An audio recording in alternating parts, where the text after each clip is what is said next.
thank God for another blessed day. And a major shout out to the YouTube family. Hope and pray all is doing well. The word for the day: let us not be ignorant. Let us not be ignorant. That's the word for the day. And I had a good question on doing this video, going to the New Testament. And this is why I say, just my opinion, when you don't read the Old Testament and understand what's going on, there are going to be some things in the New Testament you would not understand because you won't go to the Old Testament first. I tell people all the time, the New Testament in so many ways is rolled out through the Old Testament. If you study, you would understand that. It's just my opinion. Now let's get right into this. And big shout out to my man Jay. He was coming out of 1 Corinthians, which is one of my favorites, chapter 10. Now chapter 10, verse 1, 1 Corinthians, and we know this is our boy Paul.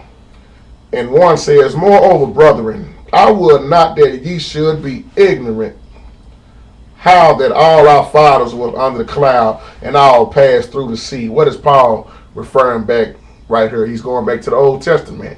He was talking about Moses when he was leading, Moses and Aaron when they was leading the children of Israel from Egypt to the promised land, and when God split that sea so they was able to walk through there without even being harmed, and in spite of all that, they still kept complaining. Now let's look at verse 2. And we're all baptized unto Moses in the cloud and the sea.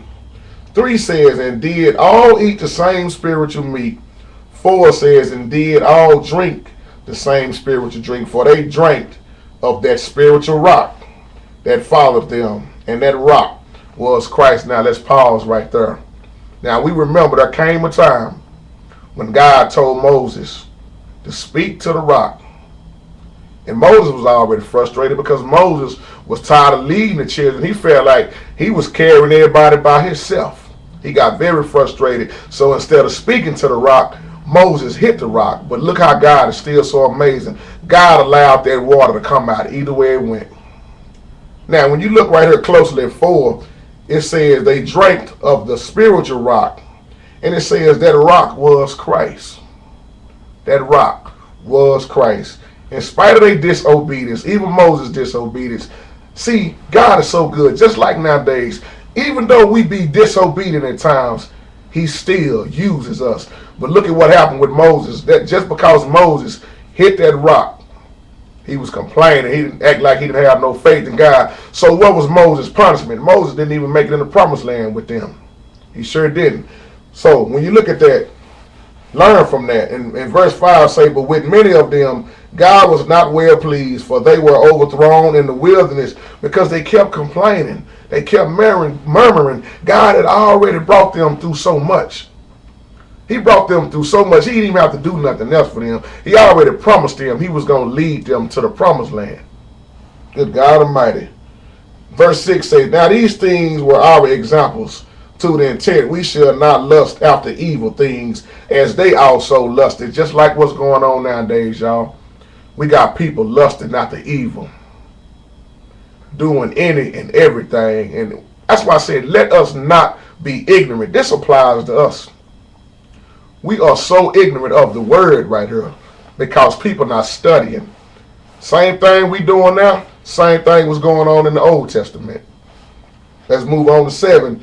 Neither be ye idolaters, as were some of them, as it is written. The people sat down to eat and drink, and they rose up to play. You remember back then they made their own golden calf and started worshiping. They got tired of waiting on Moses to come back. So they got very impatient. They got very ignorant, and they started making their own God and worshiping it. And 8 says, neither let us commit fornication as some of them committed, and fell in one day 3 and 20,000. And verse 9 say, neither let us tempt. Don't let us tempt the Lord. As some of them also tempted and were destroyed of serpents. See what I'm saying? And 10 says, neither murmur ye as some of them also murmured and were destroyed of the destroyer. That's 1 Corinthians chapter 10, verses 1 through 10. May the Lord have a blessing to the readers and the hearers and the doers of his holy word. See, when you look at the Old and the New Testament, Paul simply laying it out for them. Let us not be ignorant like the children of Israel. God had already brought them through so much, and they still was ignorant, complaining. They made their journey so long They did. Because of their disobedience. Just look at Moses and his disobedience. See, people, we tied it in with today's time right now. We are being ignorant of this word. We doing what we want to do. And it's like he said, it's just going to be just like the days of Noah. People drinking, people eating, people fornicating, they getting drunk, everybody sleeping around, having sex. Man, people better wake up. People better wake up. Paul simply telling them the same thing. Let us not be ignorant. And I'm going to tell y'all right now, let's not be ignorant. Because remember, Paul also came back and said, we got to stop living in the darkness. We got to start living in the light. Let our light shine for God. He was talking about these sex parties, these orgasms. And remember, y'all, Paul is talking to these church folks. Paul's letters, these church folks, see, that's why I keep telling people, I'm not down on people in the church. I just tell the truth. There's so many people pointing fingers at people in the world, and I don't understand why people wasn't looking at this closely. Paul was writing to the churches. That's why he said in one of those scriptures in another chapter, he said, who are we to judge the people on the outside? He said, God is going to judge them on the outside. See, people, we need to be worried about what's going on the inside of this church and trying to straighten these churches up while everybody believing in this secret rapture, getting a secret way out of there. You better believe Revelation speaks that the Bible tells us in Revelation that judgment starts in the church first. Yes, it does.